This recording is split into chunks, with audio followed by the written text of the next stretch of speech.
warning to our viewers. What you're about to watch is a true story. The following program contains content that some viewers may find disturbing. Viewer discretion is strongly advised. And then I went and killed Benny. I hit her with like a candlestick or something, and that woke her up. And then I killed her. I stabbed her. Did she say anything to you? Yes, she asked me why. The little girl, Wendi, had woke up. She seen what was going on, so I grabbed her and tied her up. Get in the bathroom. Don't make a sound. These were the words 9-year-old Wendi heard as a blood-soaked Edward James forced her into the bathroom, tying her hands behind her back. Moments earlier, she had awakened to her grandmother's desperate screams, only to witness a scene of unspeakable violence. Her 8-year-old sister was nowhere to be found. The walls of her grandmother's bedroom were splattered with blood. September 20, 1993, Castleberry, Florida. While most families slept peacefully in their beds, a nightmare was unfolding inside Betty Dick's suburban home. In a drug-fueled rage, the man who had lived under her roof for months had just strangled and sexually assaulted her 8-year-old granddaughter Toni, leaving her to die. Then he turned his attention to 58-year-old Betty, stabbing her 23 times with 2 different knives. This wasn't a random home invasion. This was betrayal in its most horrific form, a trusted family friend who transformed into a monster in the night. For 17 days, Edward James would elude capture as he fled across the country, until a television viewer's tip brought his reign of terror to an end. But for one Florida family, the damage was already done. 2 lives snuffed out, innocence shattered, and a 31-year wait for justice that would end, not with the wail of his victims' families, but with the silent flow of chemicals into the veins of a monster who had walked among us undetected for decades. Welcome to the Shadow Files crime series. Tonight's case will shake you to your core. Take a moment to hit subscribe, drop a like, and please let us know where you're watching from. And now, we begin. Castleberry, Florida, 1993. Just 10 miles north of Orlando, this quiet suburban community of around 15,000 residents embodied the American dream, with its modest homes, well-kept lawns, and family-friendly atmosphere. Crime rates were low. Neighbors knew each other by name. Children rode bicycles until streetlights came on, signaling time to head home. This was America before cell phones ruled our lives, before social media connected and divided us, before parents tracked their children's every move through GPS. The early 90s represented the twilight of an age where community trust still flourished, where families left doors unlocked and children played unsupervised. 1993 was a year of transition. The country was emerging from recession under a new president. Whitney Houston's "I Will Always Love You" dominated radio airwaves. Jurassic Park roared through theaters, and each Friday night, millions of Americans gathered around their television sets to watch America's Most Wanted with John Walsh, a show that gave ordinary citizens the power to help catch dangerous fugitives. Little did anyone know how crucial that show would become in bringing justice to one Florida family. On Tree Lane in Castleberry stood the home of 58-year-old Elizabeth Betty Dick. A devoted grandmother, Betty had created a sanctuary for her family. Her son Tim described her as the rock that held everyone together. When any of her grandchildren needed shelter or stability, Betty's doors were always open. This was particularly true for her 4 grandchildren, who often stayed overnight: 9-year-old Wendi, 8-year-old Toni, and their 2 younger brothers. In Betty's home, they found the security and love that every child deserves. In the summer of 1993, Betty made a fateful decision that would ultimately destroy this sanctuary. Her son Tim had befriended a man named Edward James, a 32-year-old with a troubled past but seemingly good intentions. When James needed a place to stay, Betty did what came naturally to her. She opened her home. For 6 months, James lived under Betty's roof, becoming almost like family. He played with her grandchildren. He shared meals at her table. He was trusted. No one saw the darkness that lurked beneath his surface, the history of violence, the drug abuse, the rage that simmered just below his friendly facade. Betty Dick had unwittingly invited a predator into her home. To understand the monster Edward James would become, we must first understand the boy he once was. August 4, 1961, Bristol, Pennsylvania. A small boy enters the world as Edward Thomas James, though for the first decade of his life he would know himself by a different name, Eddie Matlack. His early childhood, by all accounts, was unremarkable in this blue-collar town nestled along the Delaware River. But at age 10, Eddie's world imploded with a single revelation. The man he believed was his father wasn't his father at all. The Matlack name he had carried his entire young life was built on a lie. This traumatic discovery ripped away his sense of identity and security in one cruel moment. A year later, at just 11 years old, Eddie met his biological father for the first time, a man who should have been a positive influence given his profession as a drug counselor. Instead, in a bitter twist of irony, this reunion marked the beginning of Eddie's descent into substance abuse. His own father introduced him to drugs, setting him on a path of addiction that would ultimately fuel his most violent impulses. The teenage years that followed were marked by escalating trouble. After moving to Castleberry, Florida with his mother, young Edward's life began to revolve around two things: fighting and drugs. Violent outbursts became more frequent. Blackouts left gaps in his memory, periods where he couldn't account for his actions or behavior. His concerned mother sought help from mental health professionals as she watched her son transform into someone she barely recognized. His anger and aggression had become uncontrollable, frightening. The professionals provided diagnoses and treatment plans, but nothing seemed to penetrate the darkness that was consuming him. At 17, perhaps seeking structure or escape, James enlisted in the U.S. Army. The military might have been his salvation, a chance to channel his aggression, to find discipline and purpose. He was stationed in Germany, thousands of miles from the influences that had shaped his troubled youth.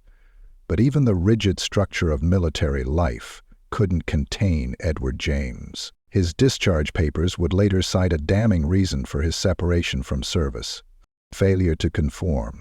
The Army, with all its discipline and authority, had deemed him unfit to serve. Another rejection. Another failure. James slunk back to Castleberry, Florida, carrying with him a growing resentment toward a world that seemed to have no place for him. It was here that he encountered Tim Dick, a local man who saw something redeemable in the troubled 32-year-old. Tim befriended James, introduced him to his extended family, and offered him the acceptance he craved. For a time, it seemed that Edward James had finally found his place.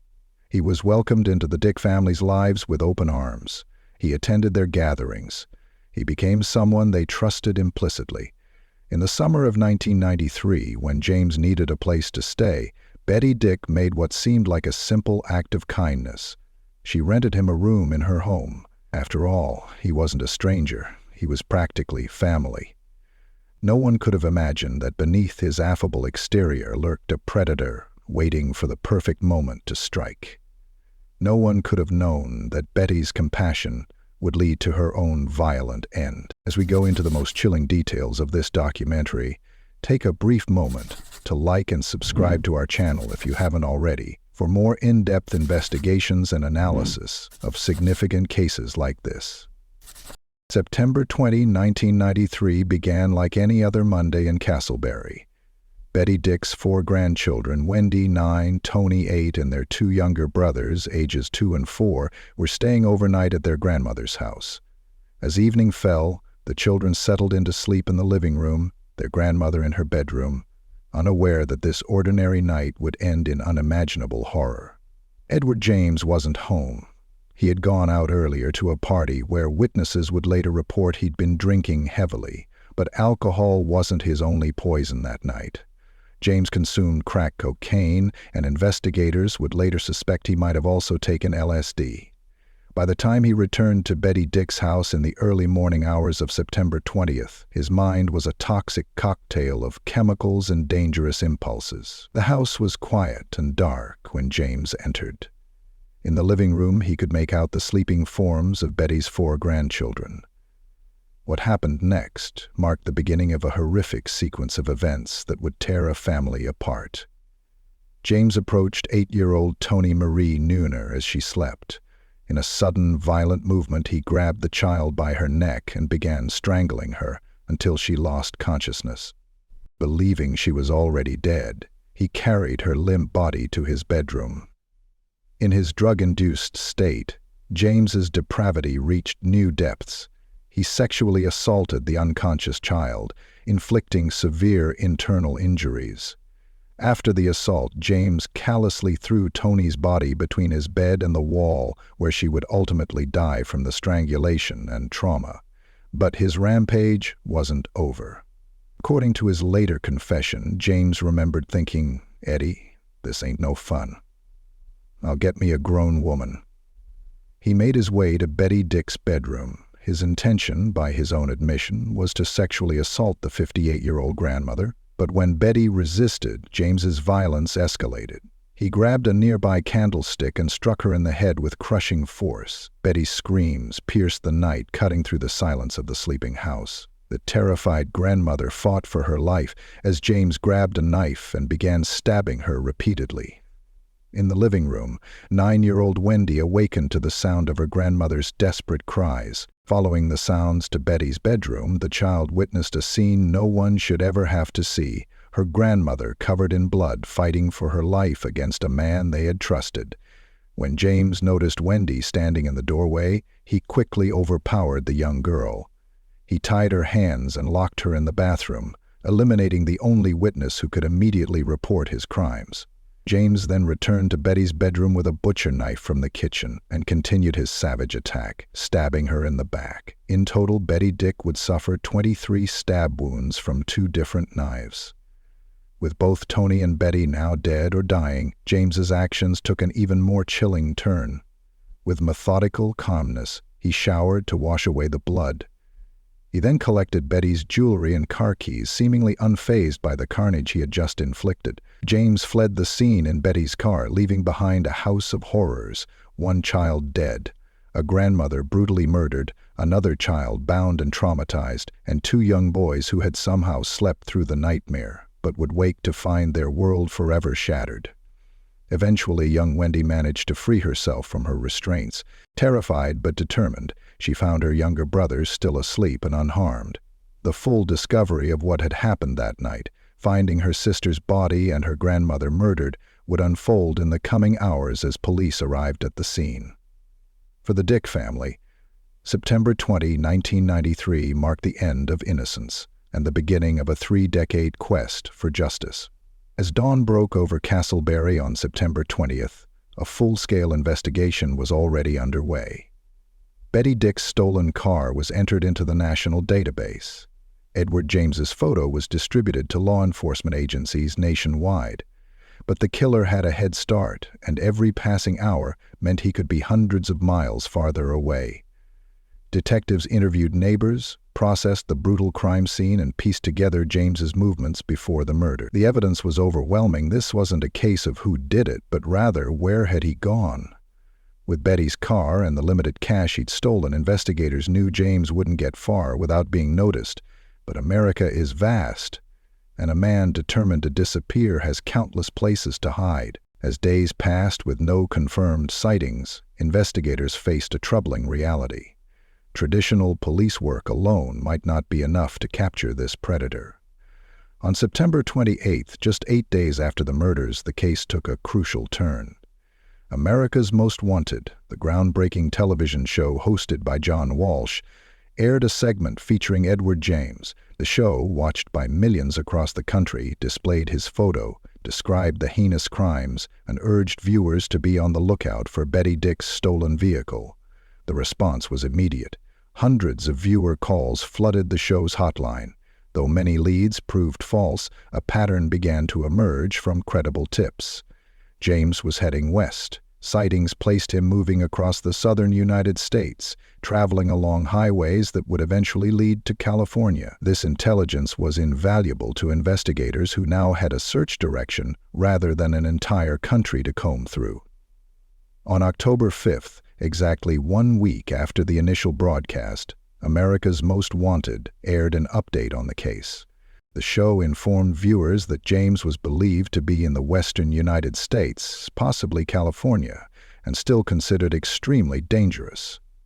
The following day, October 6, 1993, marked the end of Edward James's 17 days of freedom. At a California state unemployment office in Bakersfield, an alert citizen recognized the man standing in line from the television show. The viewer immediately contacted local authorities, who responded to the scene. James offered no resistance when confronted by police. The man who had shown such savagery in Betty Dick's home surrendered without incident, almost as if he'd been waiting for this moment. Within hours of his capture, James provided investigators with 2 taped confessions, admitting to the murders in chilling detail. In less than 3 weeks, America's Most Wanted had accomplished what might have taken law enforcement months or even years to achieve on their own. A viewer's vigilance had removed a dangerous killer from the streets, giving the Dick family their first glimmer of justice. But the long legal journey was just beginning.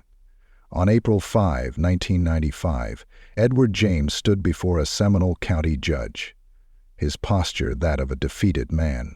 Gone was the defiance that had fueled his westward escape. Gone was the drug-induced rage that had driven him to murder. In its place was a man who seemed to finally comprehend the magnitude of his actions. James entered guilty pleas to 2 counts of first-degree murder for the killings of Betty Dick and her 8-year-old granddaughter Toni Neuner. But the list of his crimes didn't end there. He also pleaded guilty to aggravated child abuse, attempted sexual battery, kidnapping, grand theft, and grand theft auto. For 2 additional counts of capital sexual battery charged in separate information, James entered no contest pleas, claiming he could not remember committing these acts, a final insult to his victim's dignity. The evidence against James was overwhelming. His own taped confessions, physical evidence collected at the crime scene, the traumatized testimony of 9-year-old Wendi, who had witnessed parts of that night's horror. There was never any question of his guilt, only of his punishment. During the penalty phase of the trial, jurors heard devastating testimony about the impact of James's crimes on the Dick family. Prosecutor Tom Hastings didn't mince words when addressing the jury. This defendant deserves no more mercy than that he showed his 2 victims. On August 18, 1995, the verdict came down. For the murders of Betty Dick and Toni Neuner, Edward James was sentenced to death. The judge also imposed additional sentences, ranging from 15 years to life imprisonment for his other crimes. The jury's recommendation for the death penalty had not been unanimous, however. 1 juror out of 12 had voted against capital punishment, a fact that would later feature prominently in James's appeals. Perhaps most telling were James's own words in court. Unlike many condemned men who maintain their innocence until the end, James acknowledged his guilt and accepted his sentence. In a 2003 court appearance, he stated, "I don't want to die, but I do believe it's the proper penalty for what I committed. From now until the time they execute me, I'm just going to exist, come as close to peace with what I did. I feel in my heart that I'm doing the right thing." With those words, Edward James began what would become a nearly 3-decade wait on Florida's death row, a period far longer than either of his victims had lived after encountering him.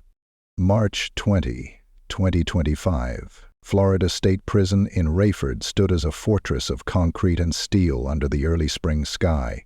Inside its walls, a precise, methodical ritual was underway, one that the state of Florida had performed dozens of times before. At 7 a.m., Edward James awoke for the last time.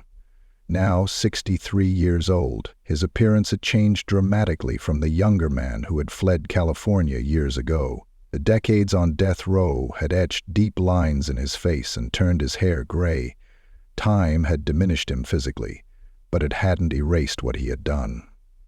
James was offered his final meal, a choice that death row inmates are traditionally granted. He selected fried catfish, potato salad, hush puppies, cookies, and washed it down with soda and coffee. It was an unremarkable last request from a man who had committed unspeakable acts. Unlike many condemned prisoners who spend their final hours with family, clergy, or friends, James received no visitors.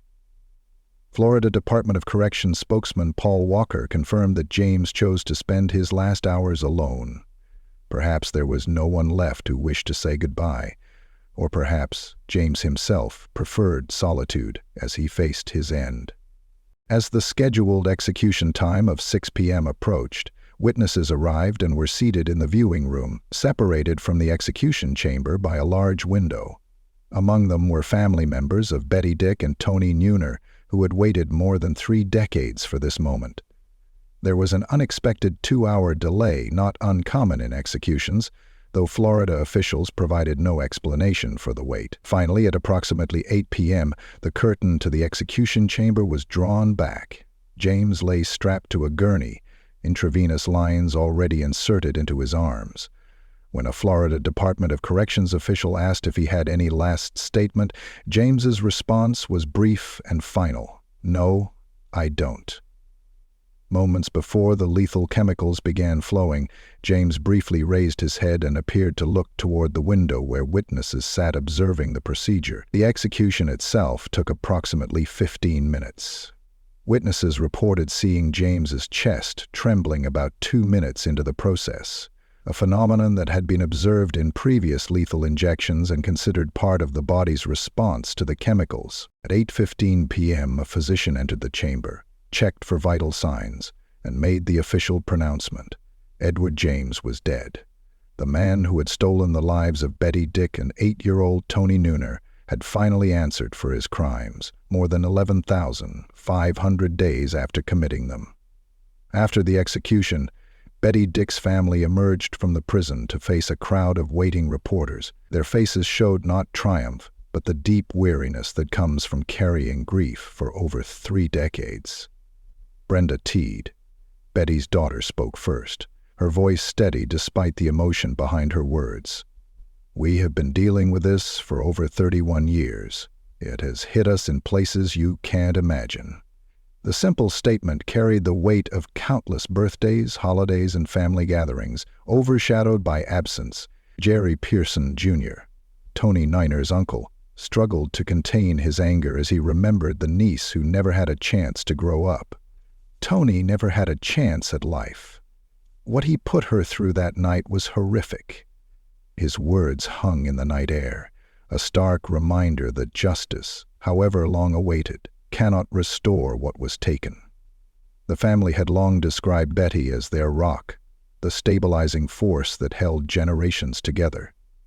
"We lost generations because of James' actions," Pearson added, referencing not just the immediate victims but the ripple effects through time. The children Betty would never see grow up, the guidance she would never provide, the family traditions that died with her.